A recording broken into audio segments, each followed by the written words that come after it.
Kemudian, kenapa sih Rasul Shallallahu Alaihi Wasallam mengharamkan kita untuk memukul bagian muka?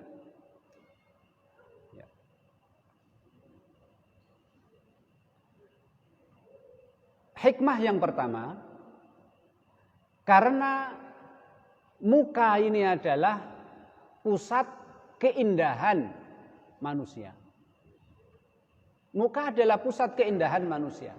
Kecantikan, ketampanan, ini pusatnya adalah di muka. Makanya suatu hari, Pak, ada seorang sahabat lapor sama Rasul Shallallahu Alaihi Wasallam, saya mau menikah. Rasul bersabda, hal nadharta ilaiha, kamu sudah lihat belum? Maksudnya lihat mukanya, Pak, ya. Kan nggak mungkin lihat tangannya gitu. Yang penting saya lihat tangannya, enggak. Tapi mukanya. Hal nadharta ilaiha, sudah lihat mukanya belum? Sahabat itu menjawab, belum Rasul. Kemudian Rasul bersabda, undur ilaiha fa innahu ahra ayyudama bainakuma. Lihat dulu, ya. Kamu menarik tidak? Kamu tertarik tidak? Kan begitu, Pak. Kalau kamu tertarik sama dia, kemudian kamu senang sama dia, senang lewat mana? Lewat mukanya. Lihatlah dia. Sebab dengan melihat, kemudian kamu senang, kamu nikahi, fa innahu ahra ayyudama bainakuma, itu akan menjadikan kalian akan langgeng bisa hidup. Ya. Di dunia ini seumur hidup kalian akan langgeng, akan damai. Ini muka adalah pusat kecantikan dan ketampanan manusia.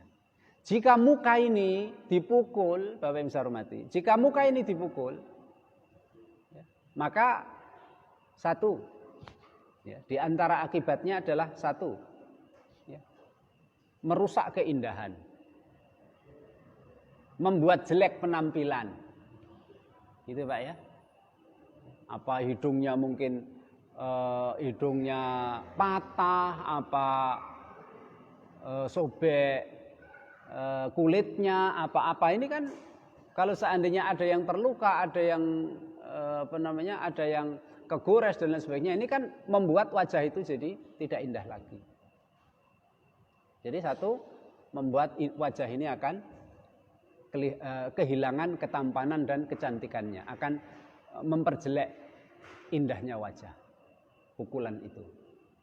Kemudian yang nomor dua, kemungkinan juga nanti pukulan itu akan mengakibatkan salah satu dari panca indera kita kemungkinan akan rusak.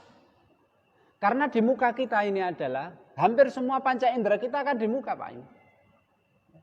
Penglihatan mata kita di muka, menghadap dua lagi menghadap ke depan. Makanya kalau nyabrang harus tengok kanan, tengok kiri. Kalau ayam nggak perlu tengok kanan, tengok kiri, Pak ya.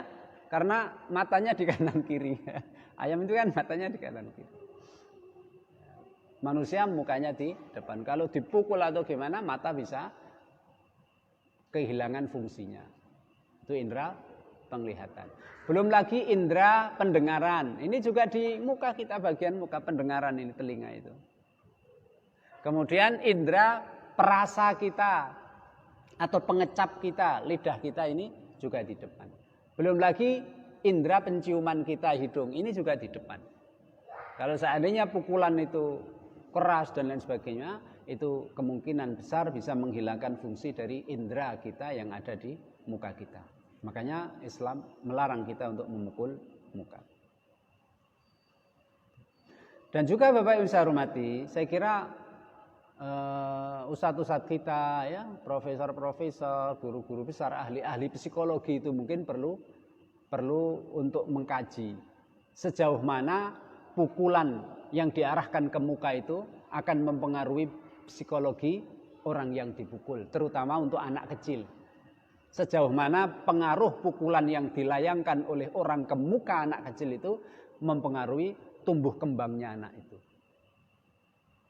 Nah, itu perlu dikaji. Kenapa sih sampai Rasulullah Shallallahu Alaihi Wasallam melarang kita memukul muka? Di samping tadi karena muka itu merupakan pusat keindahan, kalau dipukul luka, rusak akan merusak keindahan dan juga akan mengkhawatirkan akan hilangnya atau rusaknya fungsi panca indera kita. Nah, ini bagian dari sisi psikologi ya psikis ya. Nah, ini perlu ada kajian yang mendalam sejauh mana efek itu sampai ke psikologi terutama anak. Kan memang begitu Bapak Ibu yang saya hormati. Pukulan di muka itu mungkin sebentar lagi ya, dalam waktu yang singkat sakitnya hilang mungkin. Atau mungkin ada goresan di muka. Luka, bekas luka itu karena kecanggihan medis kita, bekas luka bisa dihilangkan jadi rapi lagi, mungkin bisa. Tapi pengaruh yang dirasakan oleh yang dipukul mukanya, inilah Pak. Ini yang mungkin lebih bahaya lagi itu. Akan membekas dan teringat sampai mati. Nah, itu sejauh mana itu pengaruhnya ini. Dan ini menunjukkan bahwa memang Masya Allah Bapak Ibu saya hormati, bahwa agama Islam, larangan, perintah, larangan pasti akan mendatangkan kemudorotan dunia dan akhirat. Fisik maupun psikis. Perintah juga begitu, akan membawa kebaikan dunia akhirat, fisik maupun psikis. Nah, ini perlu ada kajian mungkin Pak ya, kajian atau bisa ini dijadikan jadi judul skripsi apa gitu tentang psikologi, pengaruh pukulan yang dilayangkan ke muka dari sisi psikologi. Kenapa Rasul melarangnya?